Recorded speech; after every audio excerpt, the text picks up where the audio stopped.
Continuamos. Seguimos con un tema muy importante que son las enfermedades linfoproliferativas.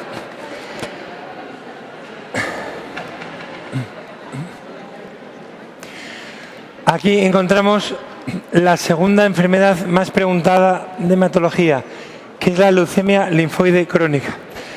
Son tumores crónicos como los anteriores, pero de estirpe linfoide. Por tanto, como es un tumor, lo que forma lo hace de forma incorrecta. Y por tanto es un tumor de linfocitos maduros inmunoincompetentes. Es la leucemia más frecuente en los varones adultos y es la forma de expresión leucémica de un linfoma que es el linfoma linfocítico de células pequeñas. Esos son los datos más importantes. Esta, al igual que la hemoglobinuria policística nocturna y el mieloma múltiple, prácticamente lo han preguntado todo. Bien, ¿qué podemos razonar? Tenemos un tumor de linfocitos B. El 90% son de linfocitos B.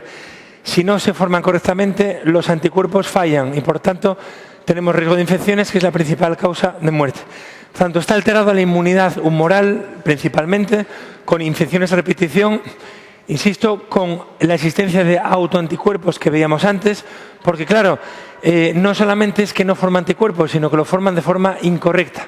Y, por tanto, esos autoanticuerpos era lo que veíamos antes al hablar de las anemias hemolíticas por anticuerpos calientes y por anticuerpos fríos. Es decir, única leucemia donde hay alteración de la inmunidad humoral, en este caso.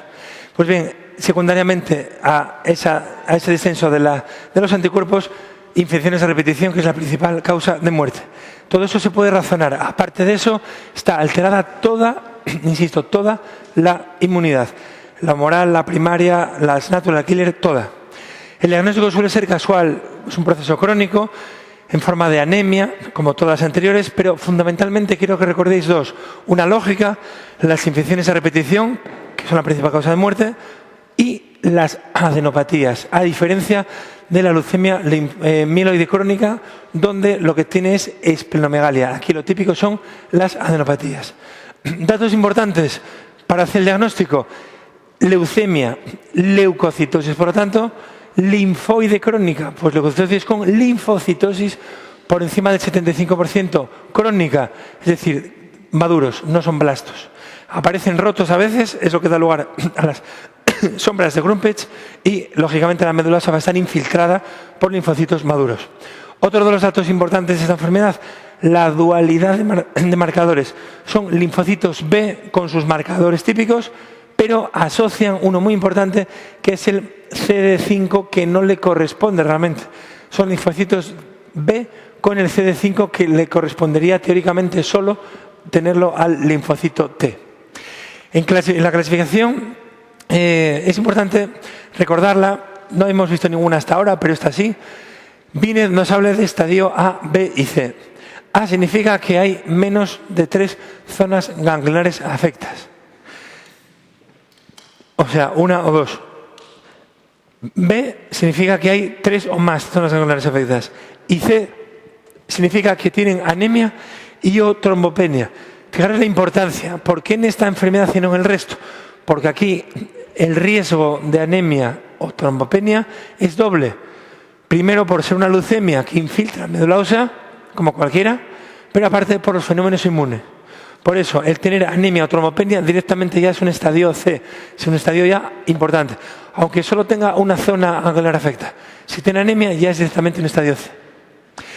Rey nos habla de 0, 1, 2, 3 y 4.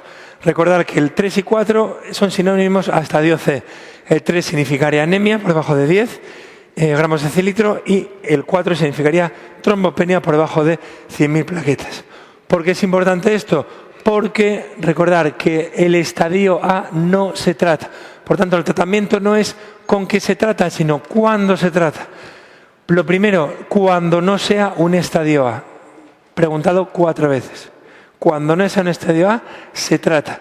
Si es un estadio A, no merece la pena tratarlo. ¿Con qué? Hasta ahora con los fármacos que se contraindicaban en los anteriores, en los mieloproliferativos. Es decir, con los alquilantes, como es ese colarbucil. Los alquilantes, el problema que tienen es que tienen riesgo de leucemias agudas, que además son secundarias y muy agresivas. Por lo tanto, hoy en día ya no es que no sean eficaces, pero se prefiere un análogo de las purinas, que es la fludarabina. No es más eficaz que la anterior, pero tiene menos efectos secundarios y además, es decir, no aumenta la supervivencia de la enfermedad, pero sí mantiene al paciente menos tiempo, digamos, sin sintomatología. Por lo tanto, fludarabina y antiguamente los alquilantes, tratamiento de elección junto a los corticoides cuando existan fenómenos inmunes. La fludarabina no es aislada, se asocia a otros poliquimioterápicos que no tenéis que recordar, pero sí la más importante es la fludarabina. ¿Por qué no os quito el dato del clorambucil y de los alquilantes si hoy en día ya no se utilizan? Precisamente para que lo recordéis como una de las grandes diferencias, entre otras, con los síndromes anteriores, con los mieloproliferativos crónicos, donde se contraindicaban. ¿Vale? Por tanto, estadio A, abstención. Estadio B y C, fludarabina o alquilantes más corticoides. Parece que acabamos el tema, pues todavía queda un par de detalles. En cuanto a la evolución, como todas las leucemias, la principal causa de muerte, infecciones, hemorragias, eso no va a cambiar nada. Pero antes de fallecer, ¿qué puede ocurrir? Puede ocurrir que se transformen. Otra de las diferencias con la leucemia mieloide crónica, que se transformaba en una leucemia aguda. Aquí no, rarísimo. Aquí cuando se transforma en un linfoma, que es el linfoma, es un linfoma de alto grado de malignidad, que es el linfoma difuso de células grandes. A eso se denomina el síndrome de Richter, ¿vale? Y lo último, que es lo nuevo que aparece en el último año, en la última edición de Farreras, recordar que os suene, que sepáis que es de esta enfermedad.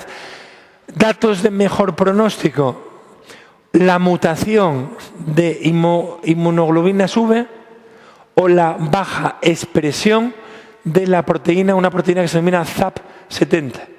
Os lo pongo, no para que os lo empolléis, no pretendo eso, pero si yo no os lo digo, el día de examen veis lo de ZAP70 y no tenéis ni idea, no tengo ni idea de qué va el tema, por lo menos ya sabéis de qué va. Es de la leucemia linfoide crónica y eso, una baja expresión de esa proteína implica mejor pronóstico. Es uno de los datos, bueno, por si acaso, de las cosas nuevas que pueden preguntar. Siempre dentro de estos mismos síndromes, otra enfermedad, la tricoleucemia. Si solo podéis recordar una cosa de la tricoleucemia, bueno, dos cosas. Recordar, primero, ¿dónde incluirla? Dentro de los linfoproliferativos crónicos. Y segundo, que es la asociación de pancitopenia más esplenomegalia. Con eso tenemos lo más importante. Más cosas, bueno, pues más frecuente en varones. Las adenopatías son raras, son frecuentes y de hecho es la principal causa de muerte. Las infecciones por gérmenes un poco raros, tipo Legionella, gérmenes pues digamos oportunistas, toxoplasma, micobacterias atípicas, el Pneumocistis jirovecii, es decir, varias, diferentes. Son cosas un poco raras. ¿Por qué pancitopenia? Pues hacemos una punción, no nos dice nada, hacemos la biopsia y al hacer la biopsia vemos que la pancitopenia es porque hay un aumento muy importante de fibrosis medular y además en esa biopsia es donde a veces descubrimos los tricoleucitos, que son esos linfocitos peludos tartrato ácido resistentes positivos. El tratamiento, olvidarlo. No se ponen muy de acuerdo, pero no olvidéis que seguimos dentro de los síndromes linfoproliferativos crónicos. Y sin embargo, fijaros, no usar agentes alquilantes. ¿A qué nos recuerda eso? A lo que veíamos con los síndromes mieloproliferativos crónicos. Sí, se parece a los síndromes mieloproliferativos crónicos en que tienen esplenomegalia. Pero también se parece en que no se deben de usar agentes alquilantes. Estas son las dos diferencias principales con la leucemia linfoide crónica que acabamos de ver, donde no tiene esplenomegalia, sino que tiene adenopatías y ahí sí se utilizan fármacos alquilantes. ¿Vale? Por lo tanto, insisto, estamos dentro de un grupo, pero que no cumple las características del resto del grupo. Es decir, pancitopenia más esplenomegalia, acordaros, tricoleucemia. Bien. Del linfoma, leucemia T del adulto, es decir, del tumor de células T, no le pongáis nombre, tumor de células T, acordaros que están en relación con un virus que es el HTLV1, es linfotropo para los CD4 y tienen lo peor de cada sitio. Muy agresivo, quedaros con esa idea. Y además, quedaros con la idea de infiltración dérmica, muy, muy típico de los linfocitos T. Esos núcleos cerebriformes o en flor que os comentaba, es decir, con este dibujo que os pongo ahí, que tiene todas las características de linfocitos T.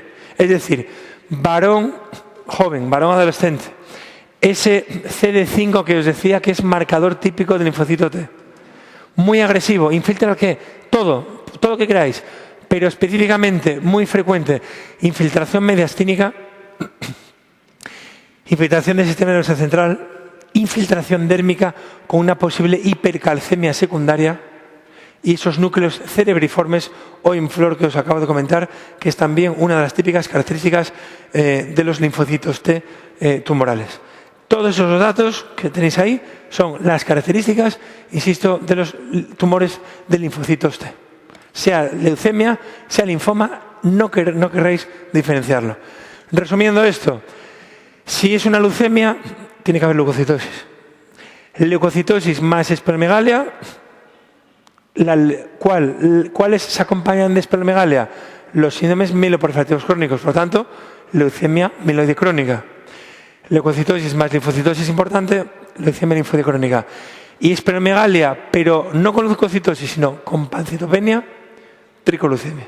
Con esto descartáis muchísimo.